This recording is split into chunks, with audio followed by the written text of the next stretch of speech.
Quite lovely. Zircon crystals from the Zomba Plateau, Mount Molosa, Malawi. There was a section where they pulled biggish zircon crystals, not to be mistaken for the ones from another part of Malawi. These would be from Mount Molosa. So for Mount Molosa circumstances, these are rather large.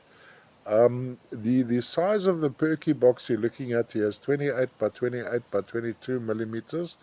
I'm selling the specimen in the Perky box as is. So what you're seeing here is the one zircon formation. You see there the little crystal chubby base, the terminations, almost rounded striations right across the side, and it's not a floater, but it's pretty much one zircon, intergrown zircon crystal with the what we have often in Malawi, the many chieftains and the few warriors, each crystal pretty much doing its own thing. Are these fluorescent? Possibly. I know some zircon is fluorescent.